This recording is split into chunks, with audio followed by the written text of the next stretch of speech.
Everyone wants to be a counter fighter. I tried that.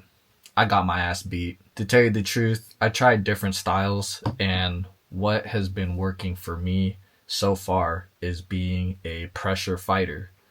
I am about 5'6", 5'7". I'm definitely not the shortest guy in the gym, but I do tend to be on the lighter side. I feel like this is a style that has worked for me really well. I might be biased too, but if you stick all the way to the end, I'm going to also try to convince you why this is one of the most ideal styles, I believe, for being a hobbyist. You know, like if you have a job, you're a family man.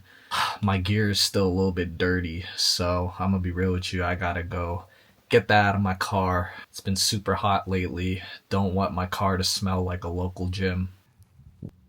These are my favorite 12 ounces right here. This has also been doubling up as my work vehicle, so look at how freaking dirty it's. There you go. I do gotta clean up and organize. But it's just, it gets way too hot right now during the middle of the day where I am not doing that, man. I'm gonna wait till later. Told you all about keeping it real on this channel. This is a working man's car right here. You feel me?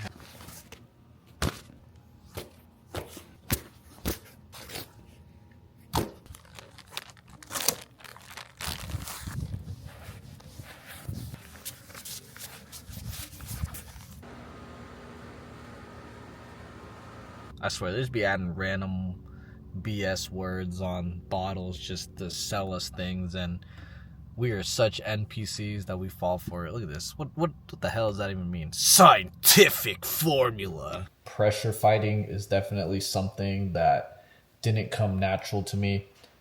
I was always hesitant of strikes and punches coming, and I would always be on my back foot.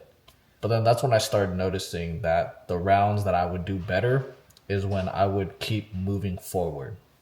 So that was one of the biggest mentalities and one of the biggest mental barriers I had to get over. And yes, a lot of it is skill. Like you're going to be learning skills and you're going to be developing habits that will help you become a better pressure fighter. But also a big part of it is mental. So for me, I really had to change that mindset of no matter even if I get hit, I have to keep moving forward. And so I think ever since I locked in that mindset, I started becoming that pressure fighter. So a big part of becoming a pressure fighter also made me get good at utilizing angles and not thinking of fighting so linear, so back and forth. You know, like utilizing angles is super important, man. Really start understanding that you can cut people off and make the cage, make your surrounding smaller. That's what I like to do. If you see a bunch of my sparring footage, once I have somebody's back up against the cage, that is where I want them. And then I start really pressuring them against the cage, trying to overwhelm them with volume. I really start throwing my punches when I have their back up against the cage. When I have my back up against the cage, I'm doing what I can to circle out. It's finally starting to cool down a bit.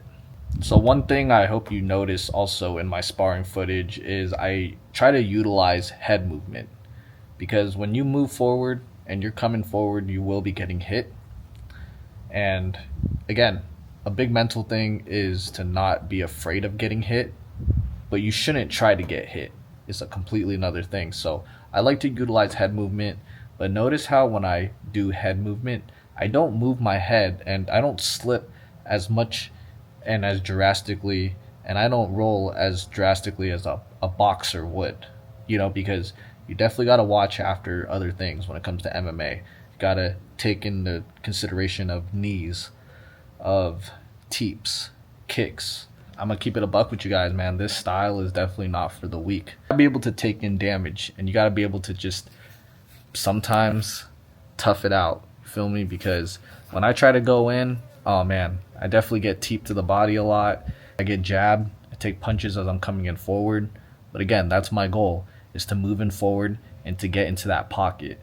I'm always trying to get within punching range. One key highlight that I love about pressure fighting is I'm not trying to be perfect. I'm trying to be busy. Volume breaks will, in my opinion.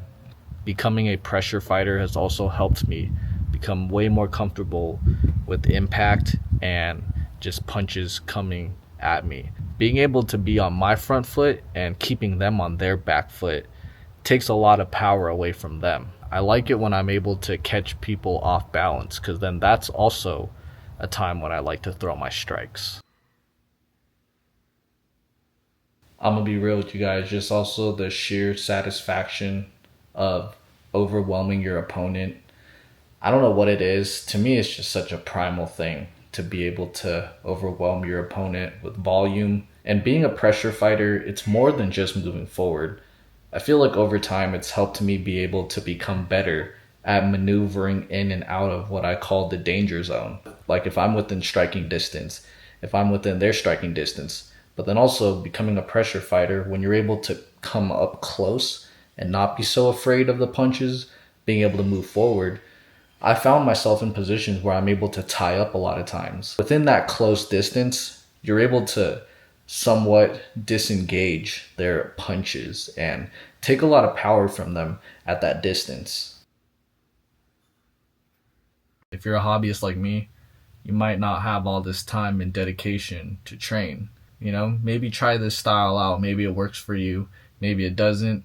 But all I can say is so far, it's worked for me. So I'm really going to spend a lot of this time this year and next year fine tuning and just really getting down this style, making an updated vid on this too. I feel like somewhat pressure fighting also translates a lot to life, or at least for me, which is no matter what, move forward, cut off the excuses, and break problems with volume. Yeah, that might sound cheesy to some, bro, but again, you know, I've said this a lot, that I like to use MMA as the motivator to dominate in all areas of my life. This isn't going to happen overnight, you guys. Like, this is something that you're going to have to build over time. Like, the confidence takes time to build when it comes to pressure fighting. I used to skateboard back in the day, so you don't just ollie off a 10 stair right away. You know, you don't just full send it. I mean, unless you're an idiot and then you hurt yourself. But,